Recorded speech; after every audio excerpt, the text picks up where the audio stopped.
Getting lean is effortless when you sprint. And this is why you'll get lean, you'll get the jawline, abs, veins, physique faster by working with your body, which is by doing natural movements like sprinting and having a non-obsessive diet which doesn't sacrifice your health, which also you complement with the sprinting. You don't sacrifice your health by doing some fucking weird shit like this. You work like a prime peak healthy human being, right? I used to think as long as it fits my macros, and have to lower the calories continuously during a cut just to lose some goddamn weight, right? Some body fat, or do more cardio in the gym. But I failed at actually getting lean and attractive. Like, look at how bloated I am here. I don't have the clear abs, because I'm eating like this and I'm actually sacrificing my health by just lowering calories continuously, but not focusing on the quality.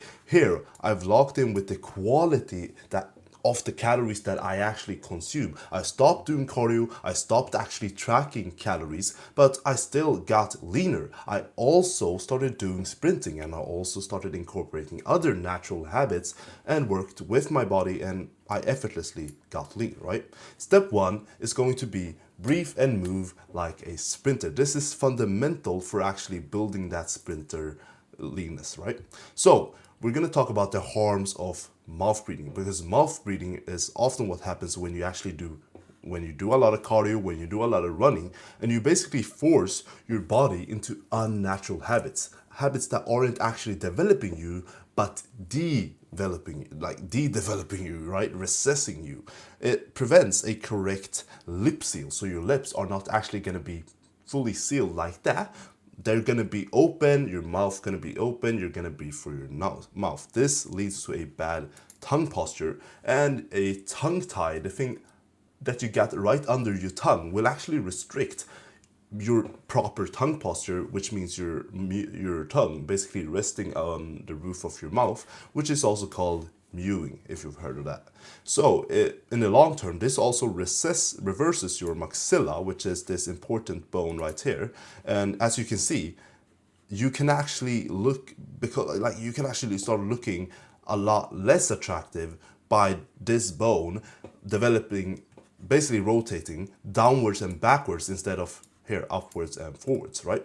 And mouth breathing also affects your posture overall, which then have negative effects as well. So when you mouth breathe, it leads to a kind of slouched posture, like this, since your body basically needs to compensate all the time because you don't actually support your head with your neck, and the back side of your neck muscles get way underactivated, and this leads to more horrible posture and even sleep apnea, which is like when you basically choke on your own tongue in your sleep. You wake up, right? And that sleep apnea has been correlated to 4 times as much of a risk of mortality, like actually dying, right?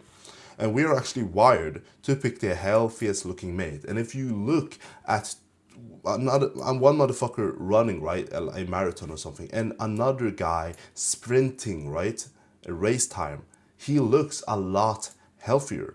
And we're wired to pick the healthiest mate, which is having this sprinter, good, straight posture. That is a healthy way to look. And sprinting is the natural movement because sprinters, as you could see, they move with upright posture. Their neck is actually straight under their head, so that supports their head, and it supports the correct tongue posture, like I talked about. And nasal breathing then becomes natural, breathing from your nose, which is the way we're supposed to breathe. We're only supposed to talk through our mouth, not breathe through it, right?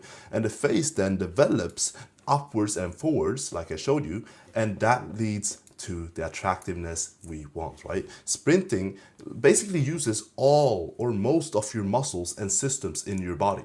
Like, it makes sense that it should do that because our ancestors needed it to even put food on the table. They needed to hunt this gazelle right here and use basically every system and muscle in their body to do so. That is why they were super good at sprinting, but they didn't jog. They didn't, flex their fucking marathon time because that's just wasted energy. They're not going to catch an animal by jogging, right?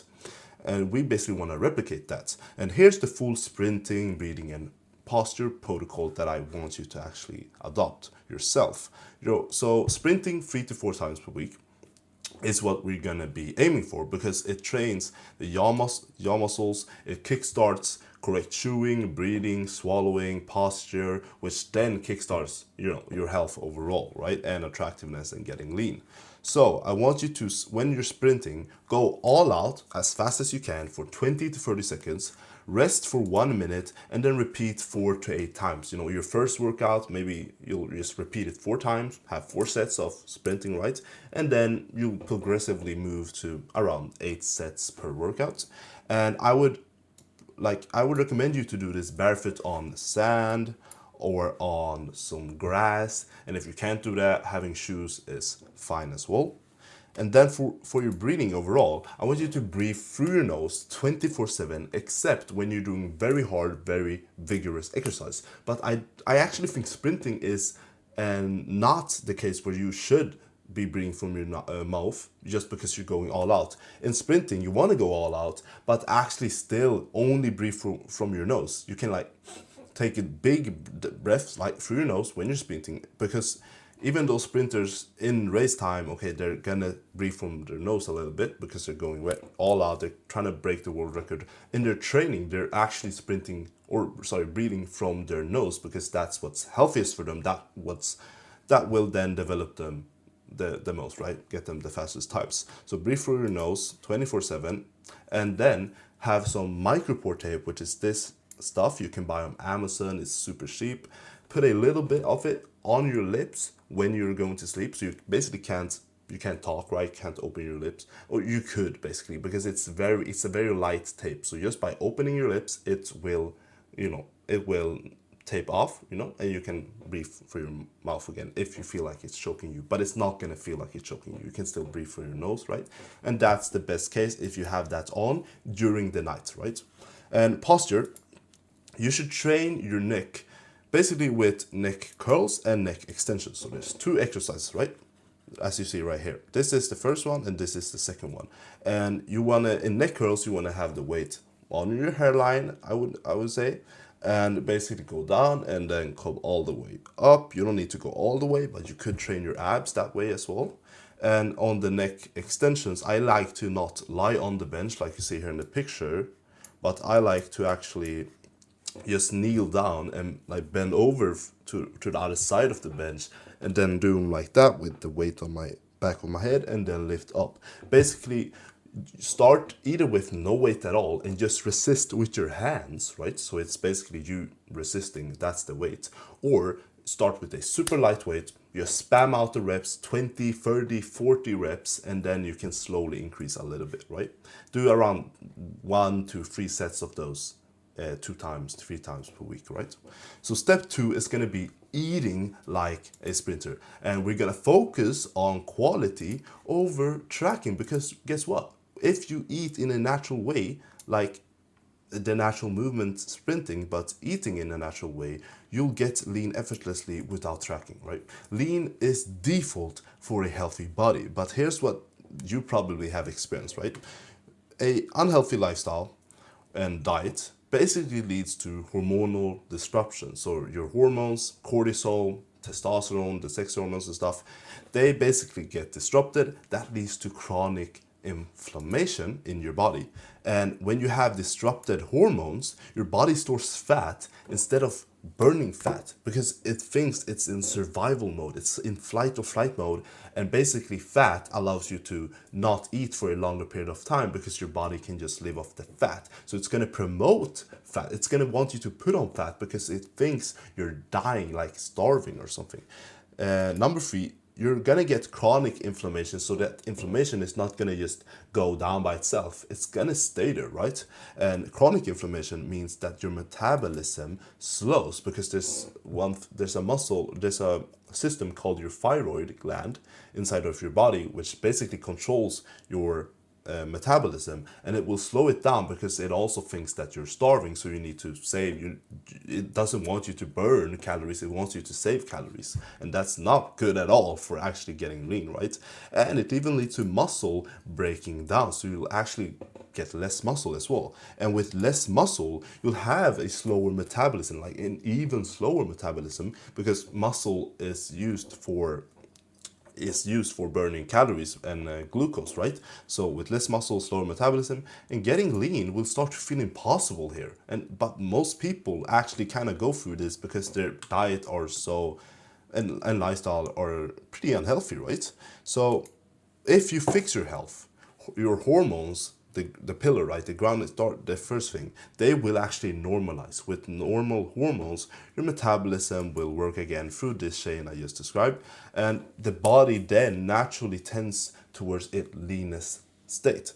And because you're not in flight or fight mode anymore, you're in thrive mode, right? And you're thriving when you're very lean, about 9 to 11% for men, right? So then you also don't need extreme dieting because it's so effortless. Your body just wants to be lean by you eating in a healthier way, right? So calorie restrictions, what you don't want to do, that fails basically 9 out of 10 times because you lose some weight in the short term, right? But then you get something called adaptive thermogenesis, which means your thyroid, which I talked about, turns down the thermostat. Basically, it slows down your metabolism and you're not going to be burning calories or using energy as efficiently, right? So your body thinks, okay, I'm in starving mode. So therefore, the calories in, calories out method only works for a loss of thermodynamics, for a machine that produces heat. We are not machines, we are not robots, we are human beings that are way more complex, and that is why this calories in, calories out is way oversimplified, because it's hard to understand the calories out. They're not just always going to be the same. Obviously, if you do some type of exercise, you are probably going to burn a certain amount of calories. But we're talking about what you're burning by just existing. That basal metabolic rate, BMR, changes based on your sleep. And more importantly, it changes based on the quality of calories in. Because the thyroid obviously changes because of your quality of your calories in. Like we talked about here in the lifestyle and diet, that actually affects your thyroid a lot, right? So it changes based on your quality of food in. So obviously you don't want to go on fucking meals like this, some disgusting processed fish, like tuna, with some Coca-Cola Zero, which is obviously not good because of the aspartame, the artificial sweeteners, and have a very hard cut, eating fucking 1.2k calories. Like, you should never go under 2,000 calories. Like, going under 2,000 calories is basically starving yourself, and it's never going to work, right? And also the idea of, as long as it fits my macros, that's also retarded. Because at the level of the hypothalamus, the thing in your brain basically, which tells your body what its hunger signals are, so it will make you feel a certain amount of hunger, and on your thyroid level and the level of your mitochondria, quality, so the quality of the food you consume, the calories in, affects, one, how well you're able to burn those calories, like we talked about, and two, how hungry you are. So obviously, if you're more hungry, you're obviously gonna it's gonna lead to you, stacking up pancakes like this, eating a bunch of cheat meals, thinking cheat meals, oh my god, it's a gift from God, pizza, but you just have a need to eat fucking pizza because you glorify it, right? Because you don't actually eat properly and don't have the right hunger signals, right? And number 3 is how much your thyroid is going to increase your metabolic rate. So we talked about your basal metabolic rate, how much you burn basically from just existing throughout your day. The thing is, your thyroid can increase that metabolic rate, like we talked about. So you're gonna have to go harder on the cut, right? You're gonna have to lower the calories even more just to lose weight. It makes it way harder to cut, basically, and that's very bad, because we don't want to lower the calories too much, like I just talked about. So number 4 is the efficiency at which you convert potential energy from food into ATP, which ATP is basically the way your body stores energy, and energy is basically life, right? We need energy to live. Without energy, nothing works. No life can be, right? So energy, and basically how good you convert potential energy from food into ATP is basically the number one health marker of all. Like, and that's obviously connected to your thyroid. So this isn't just, oh, are you gonna get lean faster, or are you even gonna get lean? No, this is like, how healthy are you? And the healthier you are, the more attractive you will be. Health is attractiveness, right? And leanness. So the standard fitness versus like the standard human diet day of eating is a good way to look at this, right? So imagine 3,000 calories of the standard fitness A here, way of protein bars, you eat chicken breast, you eat oatmeal, the standard fitness meals. You put some whey protein in it and stuff. Or B, the human diet. You eat a bunch of steak, you eat fish, you eat fruits, you eat eggs. There can be more stuff in that as well, but these are just some examples. And option A seems very healthy because, whoa, it's low calories, it's a lot of protein for the amount of calories. Yeah, but it leads to something called dysfunctional thyroid gland. So basically your thyroid is gonna not work because you're not getting the proper amount of nutrients, fatty acids, vitamins, minerals through the food you're eating, but you're trying to get it through supplements, through protein bars. It's not real. Your body cannot process what's made in a factory. And often protein bars, chicken breast, and oatmeals are made in factories. They're not real food, right? And then when you fuck up your thyroid, you can say bye to your testosterone because that's gonna tank. Your sleep is gonna tank. They're gonna crash, right? And you'll look worse as a result. And you were trying to look good, right? You were trying to look better, get a leaner face, a leaner body. But now you're gonna look worse because you're trying to do the fitness, you're trying to get there fast by doing the fitness, oh my god, low calorie, high protein. But it doesn't work like that. This is a lot faster. The human diet is a lot faster. And you're also gonna feel a lot worse. You're not gonna feel good eating that because it's slop. So the final step here is the elimination diet, which I'll recommend you to go on now to make this transition to eating a more human and natural diet, right? So why eliminate the process? You've heard that processed foods are worse for you, but why actually eliminate it totally? Well, the processed diet always suffer from a micronutrient deficiency. So I talked about the vitamins, minerals, and fatty acids. Well, the processed diet basically suffer from those because the food companies that are making the processed diets aren't actually concerned about you getting the proper amount of nutrients. They just want to make it as tasty and as filled with protein in the fitness case as possible, so you'll buy it but you'll not get healthier from it, right? And that leads to you not burning fat well, like we discussed, and it's going to also crash your energy, libido, body composition, skin, mental clarity. So yeah, you can lose weight with eating a just processed diet, like just eating Twinkies, but you're gonna crash everything in your body and you're probably gonna gain that weight back again and you're gonna feel like shit, right? So you're probably not gonna even stay consistent. So 100% animal-based diet basically reverses diseases, like real diseases like asthma, like autoimmune diseases like asthma, eczema, anxiety, etc., depression. And that is because it eliminates what's bad for you. It eliminates what triggers these autoimmune diseases in the first part, which is the processed diets. Like, these diseases didn't exist for our ancestors who just ate a normal human diet.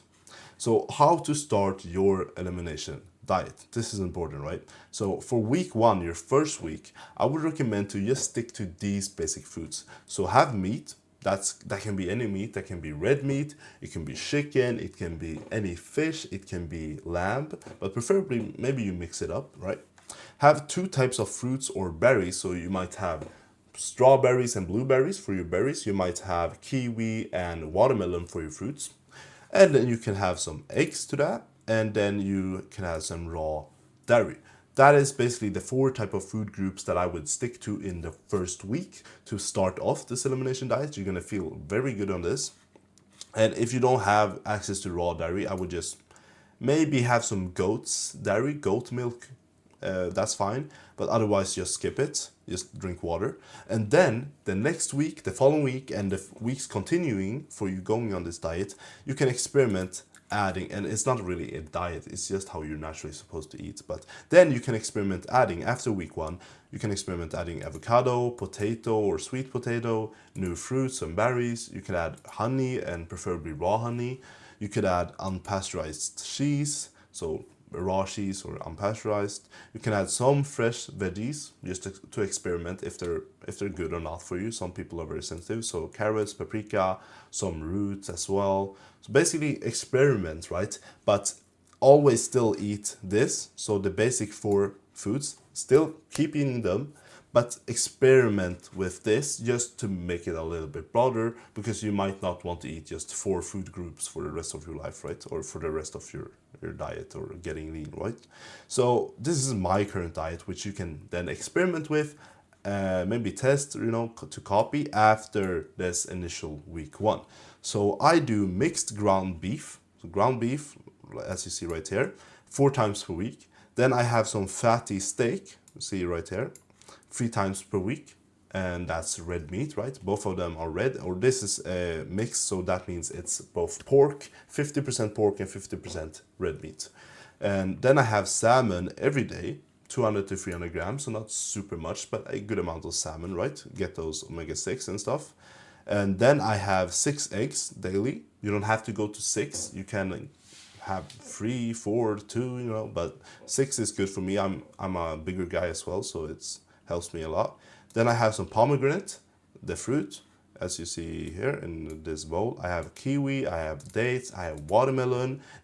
Could be a lot of fruit, and you basically want to match the amount of fruit you're eating to your activity level. So if you're very non-active, you basically don't want to go too over the top with fruits and honey and stuff. But if you're kind of active, you go to the gym and stuff, you can have more fruits. It's very fine. The sugar is not going to cause a bad insulin spike at all. It's actually healthy for you. It's healthy for your thyroid especially. And then you can, I also do avocado every day, 1 avocado.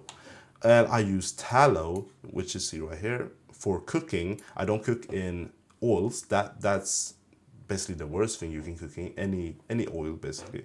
If you don't have tallow, you can go for butter and cook everything in plain hard butter, so it's in a block form. And it's in total there's 9 foods that I eat, and I would recommend you to go with max 12 different foods after this week 1, so 12 different types of foods.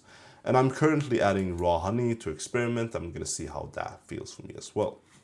So that was this whole entire guide. Now I want you to actually take action on this. You've seen what this can do for you. You've seen what this did for me, and what you want to actually be incorporating when it comes to moving, breathing, and eating like a sprinter. And now you're gonna screenshot these pages so you can actually have a good starting ground, a good plan, and take action on this for real.